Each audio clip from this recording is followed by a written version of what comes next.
ঢুকাস না কেন? যে কান্নার আওয়াজটি আপনারা শুনতে পারলেন, এটি খুবই দুঃখজনক ঘটনা। একজন দুবাই প্রবাসী একটা বোনের ঘটনা। সেই বোনটিকে অস্বাভাবিকভাবে নির্যাতন করা হয়েছে। এই মেয়েটা দেখুন, স্ক্রিনে এই মেয়েটা দেখুন। এই মেয়েটা, আমি আরও ছবি দেখাচ্ছি, এই দেখুন। এই মেয়েটা এত বড় খারাপ যে টাকার জন্য নিজের দেশের একটা মেয়েকে নিয়ে এসে তাকে এইরকম নির্যাতন করে, ভিডিও করে, কান্না করে, বুক ফেটে যায় না? এও কিন্তু একটা মেয়ে হয়ে আর একটা মেয়ের জীবন কিভাবে ধ্বংস করে দেয় আপনারা দেখেন। এই মেয়েটা, এই অসহায় মেয়েটাকে দুবাইতে এনে, অনেক লোভ দেখিয়ে দুবাইতে এনে তারপরে তাকে ঘরে আটকিয়ে রেখে তার যে খরিদ্দার, সে যে সমস্ত অন্যায় করে, সেই খরিদ্দারগুলো ফোন দিয়ে তাকে ঘরে এনে, তার রুমে এনে তার সঙ্গে যে সমস্ত খারাপ নির্যাতন করেছে, এটা ভিডিওতে দেখানো সম্ভব না। এটা ভিডিওতে দেখানো সম্ভব না। আপনারা শুধু তার চিৎকারটা শুনেছেন, তার কথাগুলো শুনেছেন, তার কান্নাটা শুনেছেন। এটা বলতেও কষ্ট লাগছে যে একটা মেয়ে হয়ে একটা মেয়ের এত বড় ক্ষতি কিভাবে করে।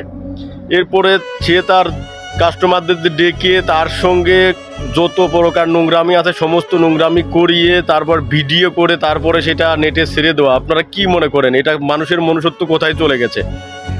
খুবই কষ্ট লাগতেছে। কোনো দেখবেন কোনো বড়লোক ফ্যামিলি থেকে, উচ্চবিত্ত ফ্যামিলি থেকে কিন্তু কেউ বিদেশে কাজের জন্য আসে না।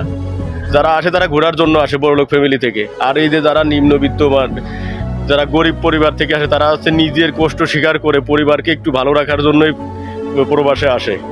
আর দেখুন এই আপুটির সঙ্গে কি হলো ভাই, দেখলে পারে নিজের কান্না ধরে রাখা যায় না ভাই, খুব কষ্ট লাগে ভাই।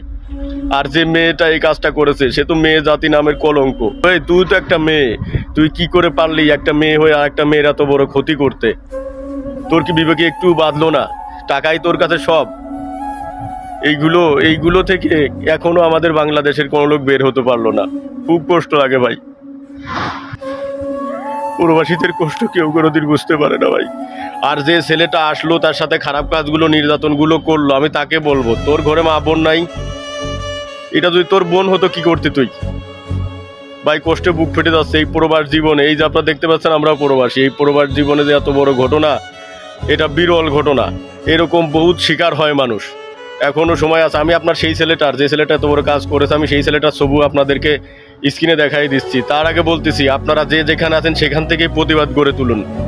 সবাই ভিডিওটাকে শেয়ার করবেন, শেয়ার করে সমস্ত লোক যাদের জানতে পারে এবং এই বিদেশ সম্পর্কে যারা সমস্ত সঠিক ধারণা যাতে দুবাই সম্পর্কে জানতে পারে এবং এখানে যারা হচ্ছে এই কাজগুলো করতেছে দালালরা, তারা যাতে সঠিক বিচার পায়, সেই জন্য ভিডিও শেয়ার করবেন বেশি বেশি করে। সেটা আপনারা ফেসবুকে দেখেন আর ইউটিউবে দেখেন আর টিকটকে দেখেন, যেখানেই দেখেন।